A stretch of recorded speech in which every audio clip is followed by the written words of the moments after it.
2024 लोकसभा चुनाव की तैयारियों में अभी से कांग्रेस जुट गई है। इसी मुद्दे पर हम बात करेंगे बीजेपी के राष्ट्रीय प्रवक्ता जफर इस्लाम जी से।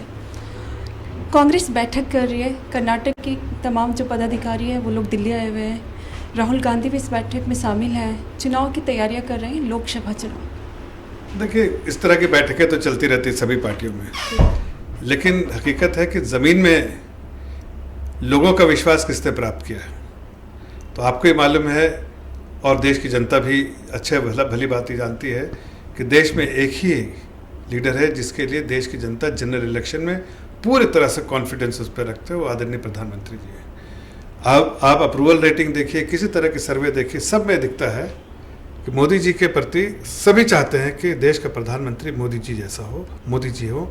और इसलिए 2024 में किसी तरह के जितनी भी रणनीतियाँ बना ले, हमें कोई कठिनाई नहीं दिखती है, इसलिए कि हमने सेवा किया है और वो मेवा की तलाश में ये सब बैठकें करने दीजिए बैठक।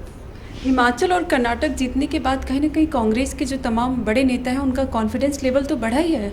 देखिए, कॉन्फिडेंस बढ़ा है, लेकिन वो असेंबली इलेक्शन और जनरल इलेक्शन में फ़र्क है। आज जब वो जनरल इलेक्शन में देखते हैं कि एक तरफ राहुल गांधी है और एक तरफ आदरणीय प्रधानमंत्री जी हैं, और उनके सामने राहुल गांधी नहीं, देश के 15, 20, 24, 25 और ऐसे नेता हैं जो 26 पार्टी की जो क्लाइंट्स है, सबका नेता प्रधानमंत्री बनना चाहता है। तो उस तरह की खिचड़ी वाली सरकार देश की जनता नहीं देना चाहती है। देश की जनता ने मन बना लिया है 2014 से कि बिल्कुल प्रचंड बहुमत से जिताएंगे, स्टेबल गवर्नमेंट देंगे, देश में स्टेबिलिटी रहेगी, देश आगे बढ़ेगा, देश को आगे बढ़ाने में पूरा योगदान जनता देगी। और इसीलिए फिर से उम्मीद है कि 2024 में भारतीय जनता पार्टी की सरकार आएगी। आदरणीय प्रधानमंत्री जी पर जो भरोसा है वो पूरे तौर से दिखेगा रिजल्ट में, और कम से कम 350 सीटें लेकर आएंगे। विपक्षी दल जो है वो एकजुट हो चुके हैं, एक साथ खड़े हैं। क्या लगता है कितना बड़ा चैलेंज होगा आप लोगों के लिए? वो एक साथ खड़े हैं क्या? खड़े रहने से नहीं, अकेले मिलने से नहीं, दिल मिलना पड़ता है। दिल नहीं मिला उनका, वरना आज आप देखिए पवार से इधर दूसरे डायरेक्शन में जाते हैं, एक कई मीटिंग अटेंड कर लिया तो लोग घबराने लगते हैं, इसलिए कि दिल ही नहीं मिले हुए हैं। दिल जहाँ मिला रहता है, कोई अटेंड करे, सब साथ रहते।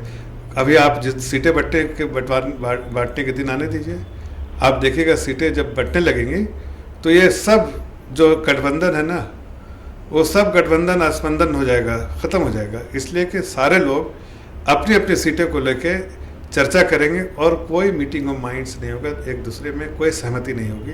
और ये जो अलायंस जो भी रखा है वो अपोजिशन का अलायंस, वो पूरे तौर से बिखर जाएगा अलायंस।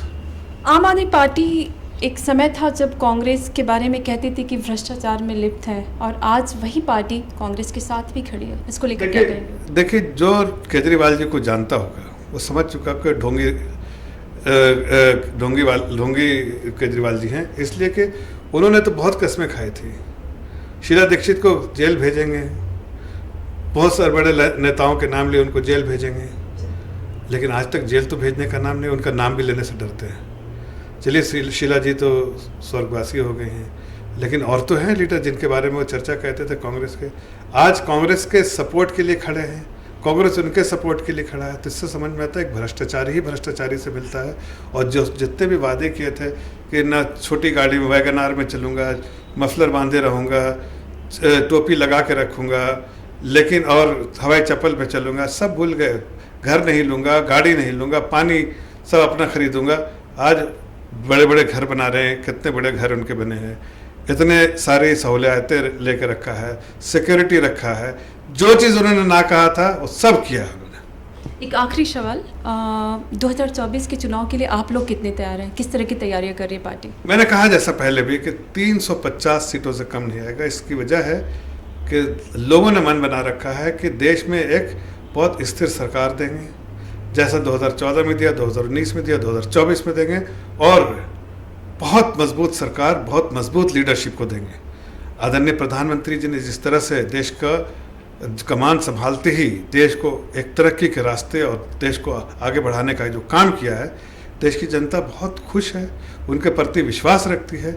और जिस तरह से देश की जनता की सेवा की है आदरणीय प्रधानमंत्री जी ने, उनके हर चीज़ों का ध्यान रखा है और देश को कोई जो आने से बचाया है और देश का मान सम्मान दुनिया में बढ़ाया। इससे पूरी उम्मीद है कि देश की जनता फिर से पूरे तरह कॉन्फिडेंस रिपोज करेगी आदरणीय प्रधानमंत्री जी में, और हम 350 सीटें लेकर प्रचंड बहुमत से सरकार बनाएंगे। बहुत बहुत शुक्रिया। तो आपने सुना बीजेपी के राष्ट्रीय प्रवक्ता जफर इस्लाम को। इस वक्त दिल्ली से कैमरामैन देवविष्ट के साथ श्वेता गुप्ता।